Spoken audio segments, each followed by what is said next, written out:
What's up, One Piece fans, and welcome back to the Cross Guild Chronicles. We are on episode 4. Shady. People didn't think we'd make it past episode 1, but here we are. Episode 4, man. Top 10 strongest active One Piece characters. This one's going to be fun, man. How you feeling? Feeling good, man. This is always a fun topic, especially for shonen battle manga. It's just an inevitable aspect. Some people think it may get toxic in this, not this debate, but just overall. It is. We can agree that, but it is something that the author loves to tease us with, and that's why the fans discuss it. Honestly, like it's just as simple as that. Yeah, I mean, and like you said, in the battle aspect of this, you always want to know who's the strongest. Can this guy beat that guy in a fight? So while we are going to list our top 10, I think we're going to put a little spin on ours and talk about maybe somebody would like to see that person fight before the series is over. So I think that'll be a fun little spin we're going to add to it. First things first, man. Was there anybody just outside your top 10 you're like, oh, if this guy had a little bit extra, he would make that top 10? Yeah, for sure, man. And give me one before we get into it. Just one? Okay. I guess the person who would fall right out of the top 10 for me is Garp. Still a monster at his old age, obviously. And the latest Viva card, or one of the magazines actually just recently stated that he's still able to tap into the power that once cornered Roger. And I think that's consistent with how Oda operates with old men. He said in a previous SBS that he likes to give old men the ability to retain their strength. Mm-hmm. Now, that doesn't mean that they necessarily, in my opinion, retain their endurance or stamina, things like that, which I think is why Garp kind of falls just short of this list. Is I can't see him duking it out for like 3 days with any of the guys above him. Yeah, and I think that's like the separator is, they could muster up that one shot that is the old self, like that like the Galaxy Impact that we saw him attack the Pirate Island with. We saw him muster it up one time, and he had a great fight with Aokiji, of course, but it just, I think that's a good one. My one that I held off from and I thought was close, I hold in regard the admirals pretty highly. I left off Fujitora. I think he's close, and the reason I think he's close is because that gravity ability could just be so insane if things like if Oda really got deep into it. So I think he's a character that could potentially be in the top 10, but is held back probably by writing, and for good reason, because that is a very hacks type ability if it really unfolded. So I think Fujitora is right in that mix of 10 to 13 that could be in that top 10 scenario, give or take. Yeah, and I think that's actually a good place to start because he's actually my number 10 on the list. Oh, okay, so he made the number 10. Nice. Yeah, and I think the reason, man, because I went back and forth as well, but he was recently confirmed to have a Supreme Grade blade, and I think that is just a very big factor in One Piece. The only other people that have Supreme Grade blades, Roger, Whitebeard, and Mihawk. Yep. So that's some pretty good class right there. And, just in general, as you talked about, the writing holds him back, right? Sometimes the admirals are placed in situations where they're going to affect the landscape too much. So they kind of tone it down, like Marie-Joie, Green Bull, and Fujitora. Dressrosa, he was obviously holding back severely for most of the time. And, I just think, given everything, that he barely makes it for me. Yeah, I mean, again, he's very, very close. The ability to pull down an asteroid from the sky and use it as an attack, the ability to make everything float in the area and send it at somebody in a ball is an incredible ability. You're probably not gonna feel the same way, and this is kind of also a look ahead type character for me, because we haven't really got it confirmed. I'm gonna put Sabo in my top 10. Ooh. I'm gonna put him because we know he has the Mira Mira fruit, which had great potential. And then his hockey, I think he is a high level hockey user. His Dragon Claw, I think, is one of the better hockey type moves. And I think it's been really cool that he's been able to escape top tiers. Now, you mentioned there are circumstances in some of these, yes, but to get by 2 admirals at the same time, to get out of the Garossi situation when he was stuck with the 5 elders, I think he's got to be in this mix just based on some of the things he's accomplished in the recent couple years. Also, the training with Kuma, training with Dragon, all this training that he's done with the revolutionaries who we hold in very high regard. To me, Sabo obviously will be in the mix as we go along. I think he etched himself into the 10 spot for me right now. Okay. Yeah, I wouldn't have him quite there. And I understand why from the potential aspect, because he is essentially the ace that survived, right? And we know Ace had crazy potential. Right. Sabo, I think, what was his record against Ace as childhood? Like 42 to 43. Yeah, they Like were like almost even or something. yeah, Ace barely outnudged him. So I can see it. I just don't see the feats quite yet, but I see where you're going with it. Yeah, and it's more off of, you know, it's very, very close, and it could happen if he's able to eventually beat, you know, one of these admirals. I would love to see a fight that I'd love to see for Sabo, just to like put him to that next echelon. You know, I know it's kind of cliche, but I I don't like Green Bull, so I'd like to see him get beat. So a Sabo versus Green Bull, like heads up, and then maybe if he can get that admiral win, that would push him over to the next step. Who is somebody you would like to see Fujitora fight? Honestly, that's a funny question because I just don't see him fighting anybody at this point. Like it's really Right. hard to envision. I would have said, Green Bull actually, which we actually saw for a little bit. Yeah. I was thinking kind of that in the same way. I mean, I was thinking that in terms of like a final war version of that, right? Like it's the final war, and Fujitora turns on the world government and fights somebody else who's strong, right? Yeah. Something like that. We kind of saw a mini version of that, but at this point, just hard to really envision Fujitora fighting someone. We talked about this a little bit off camera. I think it was a couple days ago. Would you be interested in a Fujitora versus Shiryu fight? Yes. That's actually an interesting sword play and all that kind of stuff. Yeah, I'm just not sure what the circumstances would be that would lead Right. up to it. Obviously, Oda can get cooking and cook up something for sure. But yeah, absolutely, I think that's a good one. And that would be also, somebody who probably is closer to 15, a little bit further back in our minds because he hasn't done anything, is Shiryu. Yeah, exactly. But to see him clash with Fujitora, and if he was able to hold his own against somebody like him, or even eke out a pirate victory, that would be massive for him. So I kind of like the idea of those two fighting. Let's move on. Number 9 for you. Mm-hmm. Okay, so my number 9 is Blackbeard, actually. I still have him kind of climbing the ranks. That's kind of how his crew is portrayed. We talked about that last episode with Von Auger. Blackbeard hasn't really engaged in against top tiers yet. He was still running away from Akainu, given that was only 2 weeks after he got his Tremor fruit, but he was still very clearly not ready to face Akainu at that point. Still kind of froze up a little when Rayleigh pulled up, obviously partly because of his reputation. Yeah. Right? Even Rayleigh admitted that. I'm not saying Rayleigh could beat him at this point, but it's still like his best feat right now is beating Law, right? Well,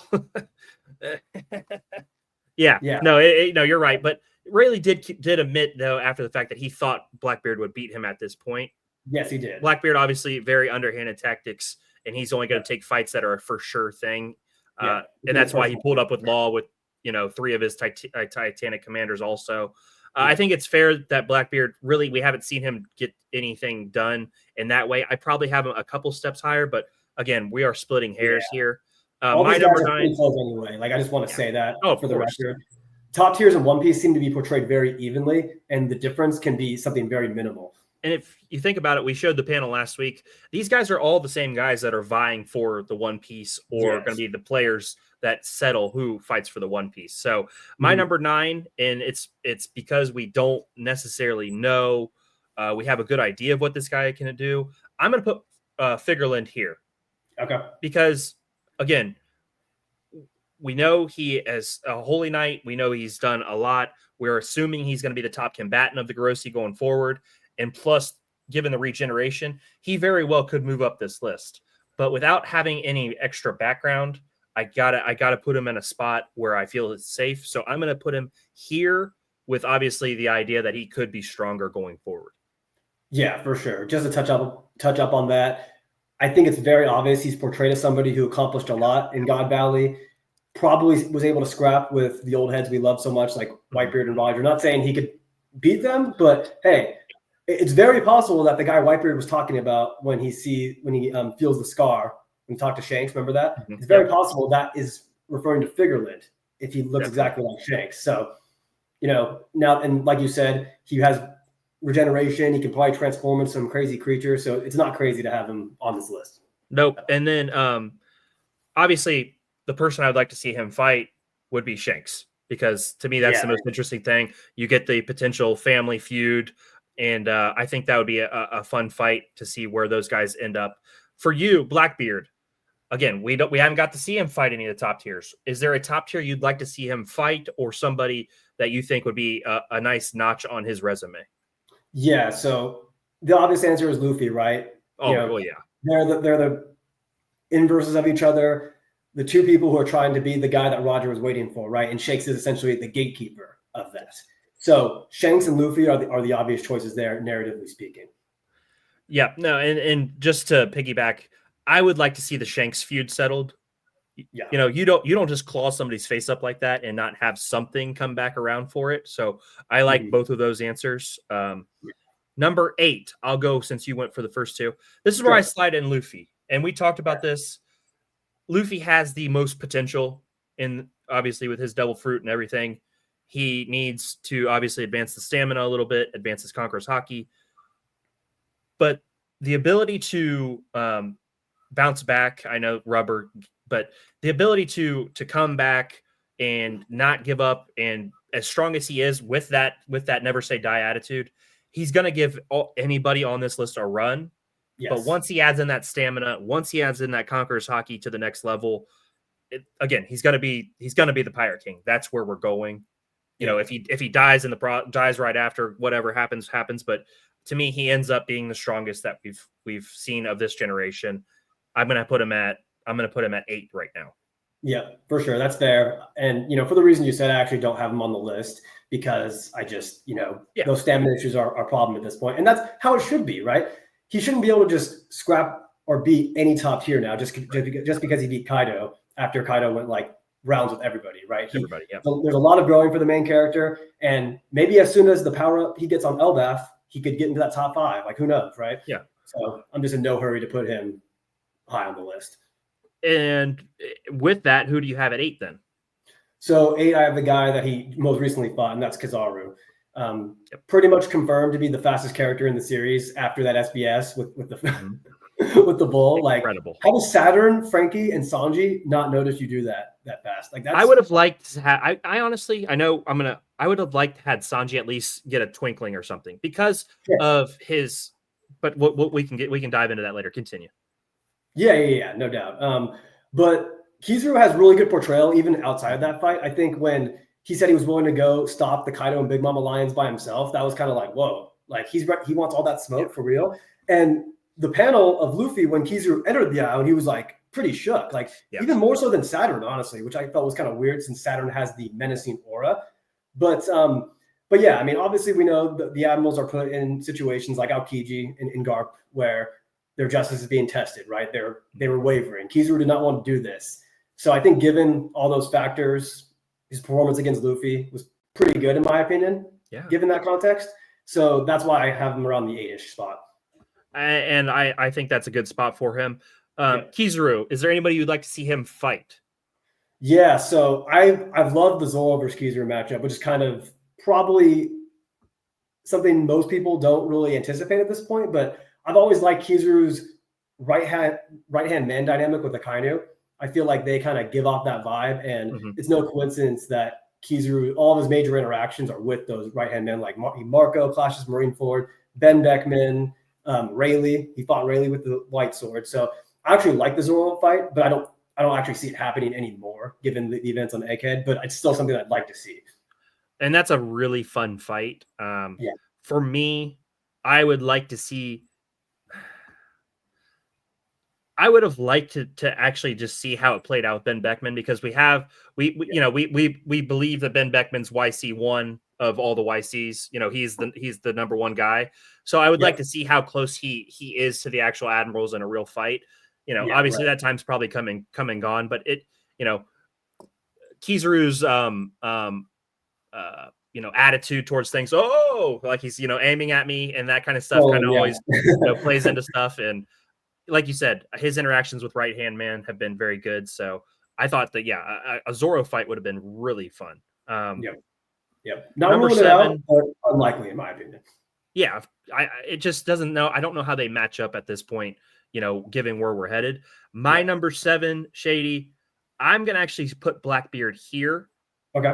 And Blackbeard, his devil fruits are the top tier, and this kind of dates back to what Kaido said, though. You have to have the hockey to go with, you have to have hockey to beat these top tiers, to beat It transcends all. these fantastic devil fruit users. And I think the problem right now with Blackbeard is we haven't got to see him with any hockey feats. I'm positive he has Conqueror's hockey. I'm positive he has, all 3 levels of hockey. But I hope so, right? I mean, if he doesn't, that feels like a little bit of a letdown. You can show up and you can beat up on Law and Boa and all these other people, with your extra guys. But what happens when you actually get separated into a fight and you've got to go 1v1 with a potential, what if he shows up against Akainu? At this point, without your hockey, that is going to be a long day. Yeah, you might be able to hold him off because your Devil Fruit's excellent, but you're not going to win that fight without hockey. And I think that kind of holds him back from really getting going up this list where I think where he's going to end up, but that holds him back for me right now. Okay. Yeah. Very fair. Very fair. And obviously a fight for him is, I mentioned it when I talked about Shanks earlier, a Blackbeard versus Shanks fight to me is one of the best few fights that for me that I would like to see because of the history. Yeah. Number 6, my number 6 here is your number 7, Kizaru. I was very impressed with Egghead. I was very impressed with, everything he did. Obviously, him and Luffy, they clashed a couple times. Luffy got an edge here. Kizaru got an edge there. He ended up feeding Luffy. To me, that kind of puts that to bed. Exactly. When you're feeding the guy that you're fighting, is Luffy always serious? No, but it's splitting hairs. So I put Kizaru there. I was very impressed. The fact that like you said, Frankie didn't notice him. Sanji didn't notice him, which I thought Sanji, if anybody, should have noticed, but that's a different story. And then nobody noticed how he was working, and I just thought he was more impressive than Saturn. And I thought, so I had him at my number 6. Your number 5. So you didn't ask me my 7. No, I thought you said 7 was. My 8 was Blackbeard. Right, and then I thought your 7 was. Did I say 7? I don't think I did. Who was your 7? Figarland. Oh, I'm so sorry. You're right. No, Nope. There you go. Explain. Yeah. So I mean, I thought we just talked 7. No, go ahead. Who's your 7? Pretty much the same reasons as you. I feel like that Gorosei hacks on top of what he has already done. He's basically Figarland in his prime with whatever power Imu is given, with no stamina issues. And if you're going to fight Shanks at some point, right? I mean, that's probably the fights. Who knows at this point? But yeah, I think that's just, that's pretty clear as day to me. He could be a little lower, maybe even a little higher, but I think in this range is fair. And the only reason, and I think you're pretty spot on there. I think that's a solid spot for him. I'd like to see it. That's all. And I think, and that'll come along very soon, as they start to get more active. Very fair. So very fair. We did 7. Who is your 6 then? Yeah. So my 6 is Aokiji. Oh, you have him at 6. Okay, cool. Yeah, I've got Aokiji at 6. It's hard not to be impressed with this guy. Yeah, Aokiji's so sick, man. I love the whole Garp fight. I think it's really cool. He's in kind of a similar situation as Luffy, right? He's wavering. He doesn't really want to do this. He's kind of like, are you good, Garp? Are you sure you want to keep going? And then Garp just goes, right? Yeah. Which is cool because it's Garp's philosophy. It's never wavering. They even show the flashbacks of Aokiji training, right?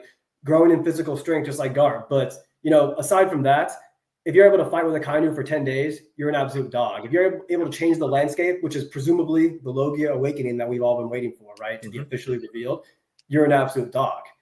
If you freeze Blackbeard's crew all at the same time, like this guy's very, very legit, man. And it's kind of ambiguous in the Garp fight whether Aokiji's using the advanced conquerors on that one where they're, simultaneously clashing. It seems like the aura is coming from both sides, but I don't know.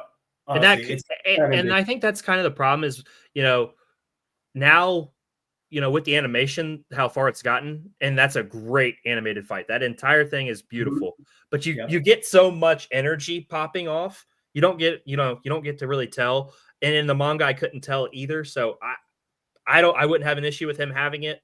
I think he's worthy of having it. For sure. Yeah. I actually have him on the next scale, the next step up. I have him at 5. So I totally agree with you. 10 days with Akainu, insane feat. Yes.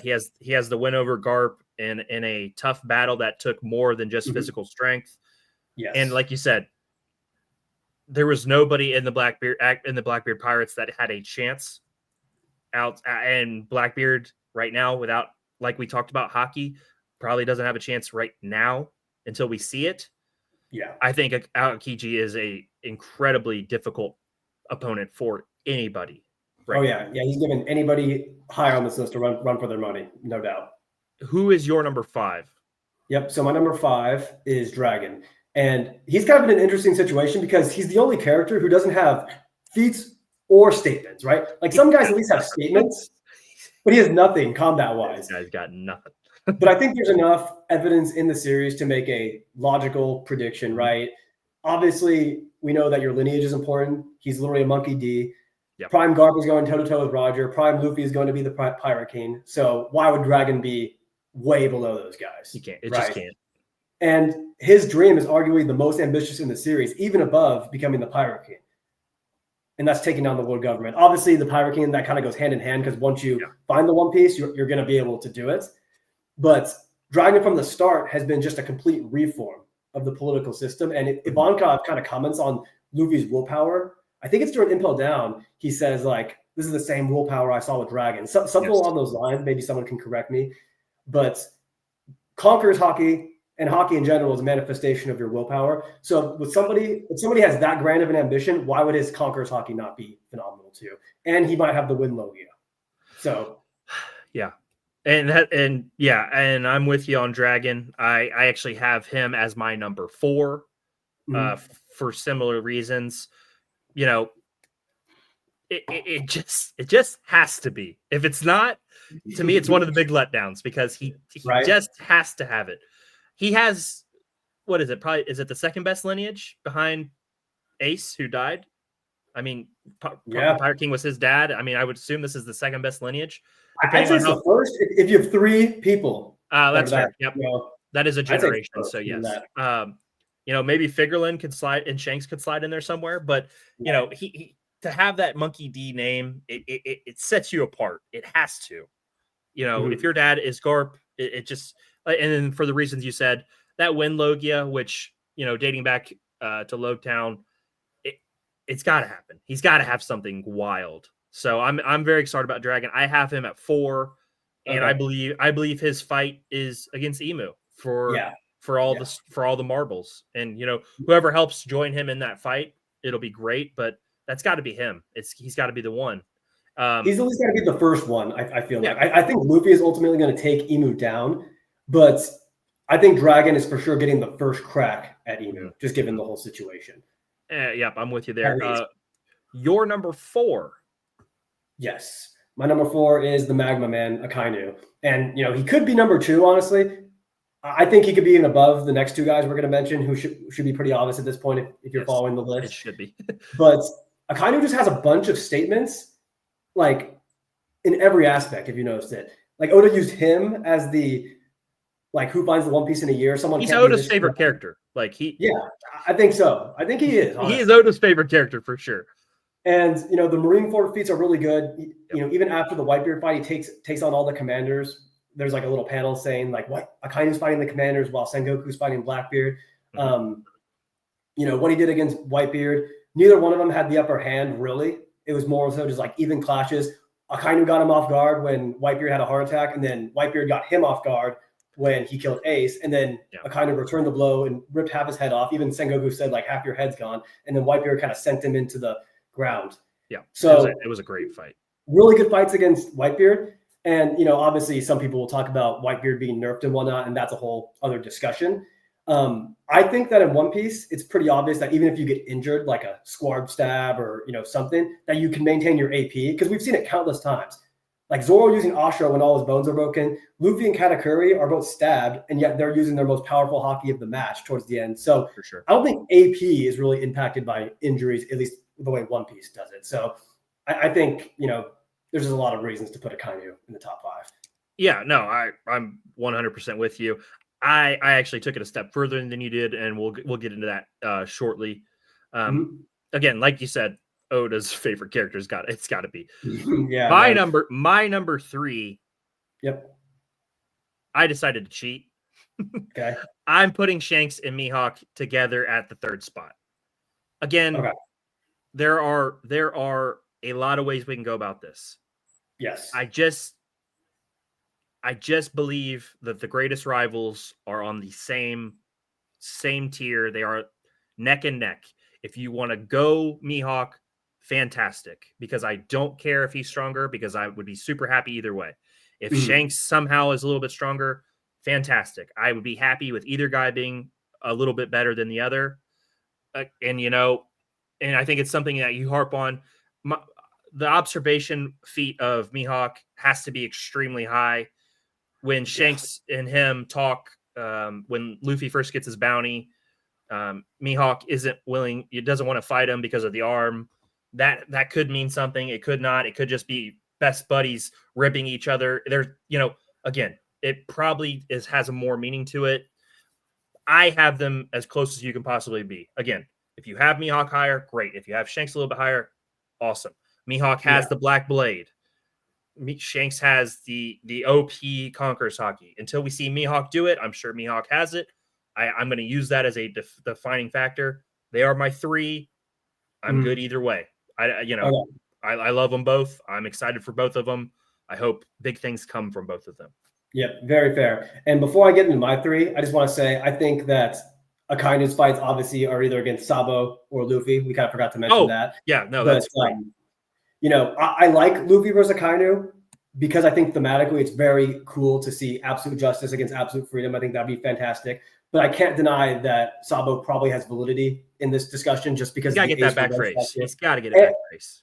Well, and here's the thing, bro. The final war could consist of so many entities. It's like, sure, Luffy versus Big Mom was built up for hundreds of chapters, but he didn't get the final blow on Big Mom because of how many factions were involved, right? Yeah. So I have to apply the same logic here and say that Luffy might not fight Akainu. I want it to happen, by the way. I'd rather have that be the fight, but I have to acknowledge the possibility of Sabo. And he's 5 billion bounty. We forgot to mention that too. Well, I still have him ready to be. Okay, yeah, true. No, you're right. No, we could have mentioned it. My bad. Yeah, but bounty's not everything, obviously. But yeah, go ahead. So you had Akainu 4, or 3, right? Or 4. 4, yeah. So now we're at your 3. I went Shanks and Mihawk together. Sure. I know who you're putting here. Go ahead and tell us. Yeah, so I've got Red Hair number 3. Yep. Just has some of the best portrayal in the series. Obviously, one of the best Conqueror's portrayal with how the Giants kind of compared his Conqueror's Haki to Joy Boy. Right. When that sent the Gorosei back. He has the Wi-Fi Haki. Back their regeneration. It's set back it's set back their Devil Fruit ability, their mythical ability. Like, God, that was cool. Yeah, right, man. And Shanks just had a lot going for him. Endgame portrayal, narrative importance, legendary duels with Mihawk. And again, this episode, I'm not going to talk about the semantics behind swordsmanship too much because we'll probably have a whole other episode down the line where we talk about swordsmen and like all the swordsmen and their roles, right? But I'll probably address that more on like just like a surface level for this discussion. Yeah. But in general, Shanks is just a beast. Anytime we see him, he's a beast. He obviously has future sight. He has future sight negation, so he can prevent you from using future sight. That's a huge, huge deal. We haven't seen that before. Right. And obviously he has strong armament too. So yeah, Shanks, beast. We already talked about, I think, what fights we want to see. Well, no, not really. Shanks versus Luffy. Yeah, let me go ahead and just crank that off.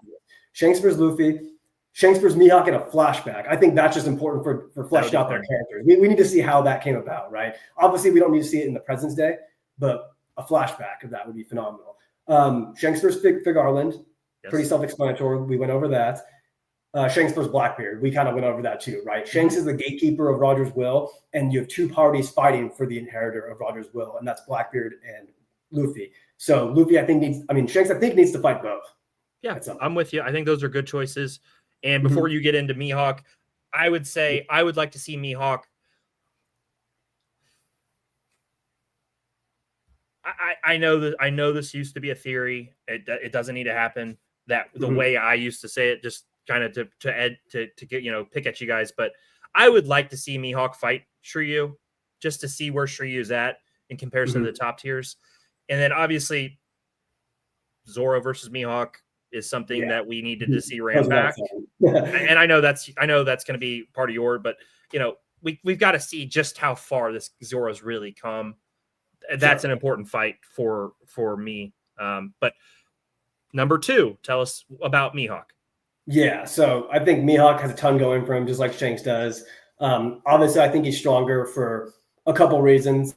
And I'm not going to go into the semantics of, I'm not going to go into whether Shanks falls under the umbrella of swordsmanship. I'm just going to kind of give you I'll call it like a conservative Mihawk argument for what he's done in the story so far, right? So let's start with, he wields the strongest blade in existence. I think that is pretty crazy.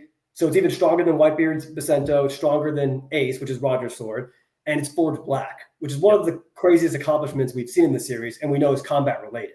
Now, obviously, we don't know what fully entails creating that black blade, but we know it's forged through a long history of battle. And only the sword god Ryuma has done that before him, who has crazy portrayal at holding off the world government from even coming to Wano. And then that even goes into the present day with Akainu not knowing Wano's military strength, in a sense, right? Unknown military strength. So being compared to Ryuma is always, a plus feat in that regard. Odin didn't forge a black blade. I think it's also interesting how he has a Yonko level bounty, even though they know he's not the leader of the organization. That's pretty crazy too. He has a bounty above the person who they think he's following or under. I think, that says a lot of volumes about his individual strength there. Ambition wise, it's the same thing I kind of said with Dragon, right? When Zoro was fighting King kind of used Zoro's reveal of Conqueror's Haki as synonymous with his goal, right? Oh, so you have keenly ambitions, and then reveals Conqueror. So it wouldn't make sense if Mihawk doesn't have Conqueror's Haki, given he's had the same exact ambition. He's the world's strongest swordsman. He used to have, or his epithet was supposed to be clairvoyant. I think you're probably going to talk about that too. So clairvoyant basically means the ability to have a supernatural perception of events into the future, right? So that could entail Mihawk having crazy observation Haki. We know that at Marineford, some people think that it was actually him who sent the observation Haki to Luffy, given that the paneling is similar to Katakuri and to Zunisha when Zunisha sent the projection. So there's credibility there. It's not a fact or anything, but I just think Mihawk has a lot going for him in the hockey game, as well as being just an end game portrayal character who's waiting on someone strong. There's just a lot going for both Mihawk and Shanks. Is there anybody besides Zoro you'd like to see him fight? Yeah, so I think Sengoku would be an interesting one, because Sengoku, he said in, I forgot what chapter it was exactly, but they were talking about Cross Guild and how they needed to be put down immediately. So it needs to be someone who's going to give him a run for his money, so that way he actually shows some feats, right? But it can't be someone who actually has a chance to defeat him. So that's why I think Sengoku is a good pick, because we can't see Mihawk go all out until Zoro. That's just that would ruin the hype, right? Right. But it needs to be somebody who can actually make him do something. That's fair. Sengoku, and we kind of talked about that with the Cross Guild last week, if they would go after somebody of Sengoku's ilk. Question for you. How would you feel about him fighting a Nusjuro from the world, or from the Gorosei? Mihawk fighting him? Yeah. Because it gives him a potentially a good win, and I'm just saying, and I just would like to see him fighting somebody who has a little bit of hacks ability, also a swordsman. I just think that'd be fun. If it doesn't happen, it doesn't happen, whatever. But I think it's a fun fight. Yeah, I'm just not sure where that would fall in the narrative, because it seems like the Gorosei, it doesn't seem like it's his role to take them down, right? Obviously, just from a semantics, an appreciation of a fight, sure, that'd be fun, but I'm just not sure if I really see a situation in which that could happen, honestly. Do you think that as the Gorosei, start to become more common knowledge, that they get bounties? Because that could change that narrative a little bit. If they become possible targets. Oh, Cross Guild puts bounties on them, right? Yeah, that's a really interesting concept. I'd like to see it, honestly. Given that it's partly authority based, right? The fleet admiral is more than the admiral. Then what are they going to be in the 6 billion because they're literally the heads of the world government? It kind of goes a little. It goes a little bit out there, but I just if they become more known, then they should have a bounty, and collecting that bounty would be a massive ordeal. So, obviously, I'm not sure. Mihawk has only a handful of people that can really make it worth his while. So that's why it's kind of hard to pick besides, a Zoro or somebody like that. Number one, we have the same number one. I believe most people should have the same number one. So you're two. Did you say you're two yet? I'm sorry. Oh, sorry. Akainu is my number two. Okay, and it's always dated back to the idea that the Navy, the Marines, they had to have somebody who could stop or stalemate the rest of the world. You had to have somebody who could stop the other Yonko, or else there would have never been a reason for the Marines to be around. They would have got overran unless somebody was there, in my opinion, to at least be able to stand with them. We saw Akainu, like you said, put on a good show against Whitebeard. We saw the 10-day battle against Aokiji, who I had at number 5, who you had right there in the mix as one of the strongest people. He won that fight for the fleet admiral position. Oda, time and time again, has stated if Akainu wants the One Piece, he could be the first one to go get it. He would find it in a year or something crazy. Oda put a crazy timestamp on that, like his ability to go out and get it. And his attack power has been stated to be the strongest in One Piece by Oda himself. So, and on top of that, I believe he has, I would assume he has Conqueror's Haki. Given everything that Oda has said about him, that we've seen him accomplish, he beat up on the commanders at Marineford. He just, there was just so much that he did that has been impressive.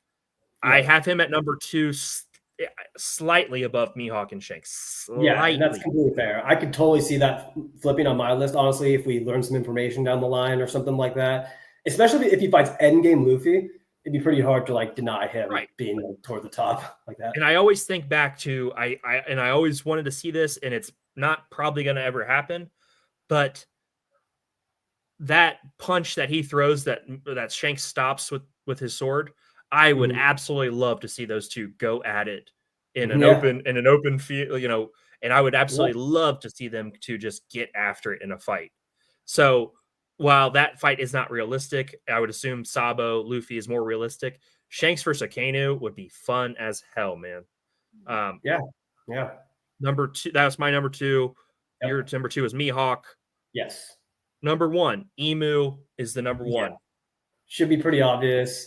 Very stereotypical, right? Yeah. I mean, if you have the ability to give out regeneration and the ability to give out a mythical ability, you kind of got to be number 1. So go into a little bit more detail, but we obviously both have the same number 1. Yes. Go ahead. Yeah. Or do you have? No, you go ahead. Give me some detail on why. Yeah. So you think he's the number 1.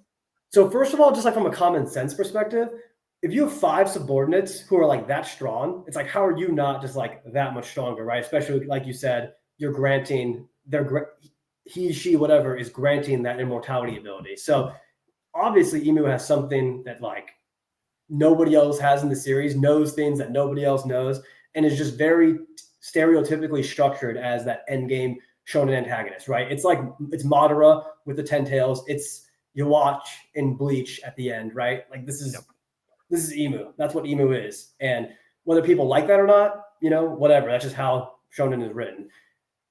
So Luffy might not even win this one-on-one, honestly, right? It could be he could get some help. I think maybe I wouldn't mind him getting help.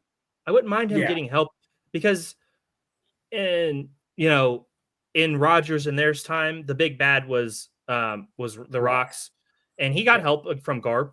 I wouldn't mind Kobe and Luffy taking down Emu together.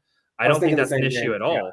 And Luffy can still be the Pirate King, and Kobe can still be the hero of the Marines, and they can still do that just like the people that came before them.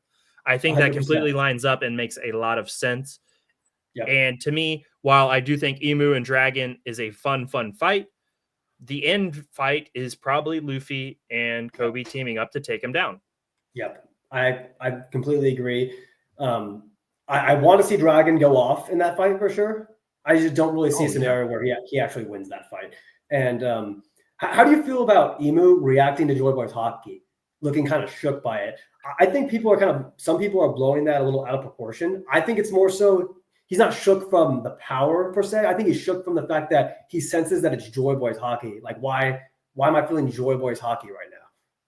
More so. What do you think of that saying? I took it to be the first way. I took it that he was a little bit shook from it, but it could also just catch him off guard that he hasn't felt this in, how many ever years it was. I can't remember the exact time frame.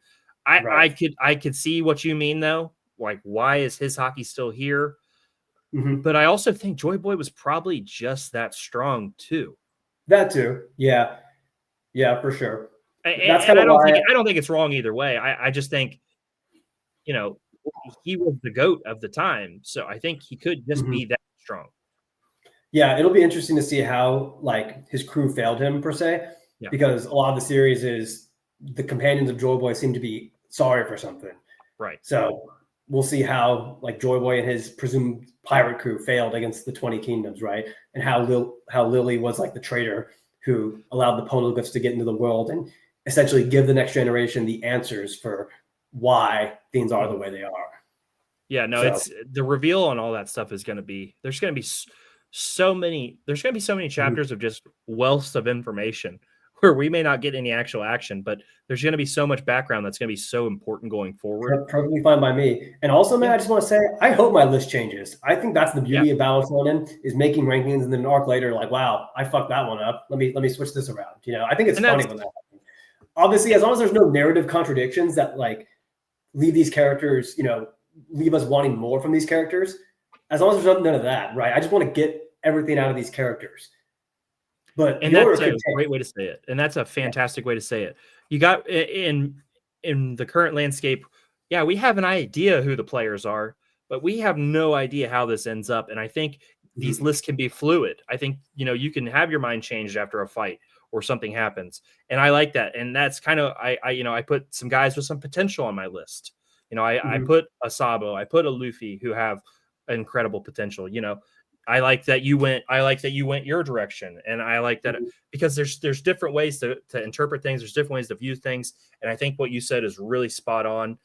Things are going to change in this end game of One Piece. And it could be happening, chapter by chapter. Things could happen that quickly. And I think it's going to be fun for us to come back, after that end game battle and, who were the final top 10. Because at the end of it, we can put a stamp on it and come back and say, wow, we were off, or wow, we actually, we nailed that.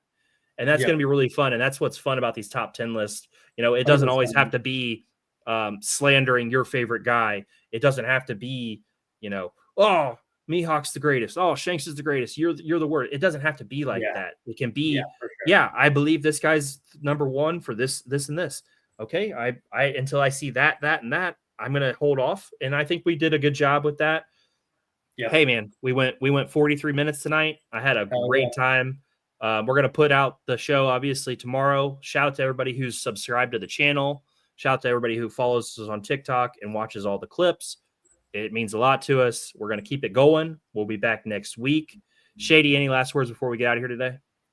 How do you feel about One Piece having so many statements from Oda instead of actually showing in the manga, right?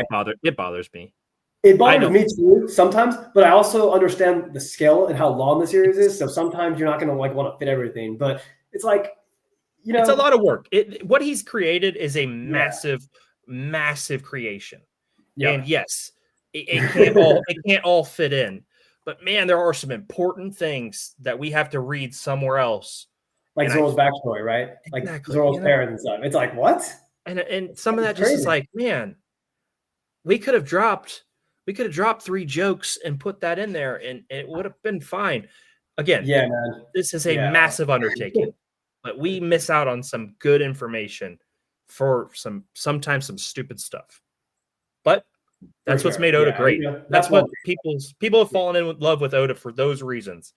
It's just, now that we're getting to the end game, let's cram as much in as we can. Yeah. Regardless, Oda has some of the best longevity you'll ever see from a mangaka. We love the series, and most importantly, he just needs to get healthy at this point, because obviously he's dealing with some health issues. So hopefully that goes well, so we can, so he can see his creation to its end, right? Yeah. Most importantly, honestly. Isn't it crazy that we've gone so long that we're now getting a remake as the original's happening? Like, it's just a crazy concept. I know, and I'm pumped about it, honestly. It'd be nice to watch One Piece without trash pacing in the anime. Like, who doesn't want to watch that, right? I'm totally with you on that.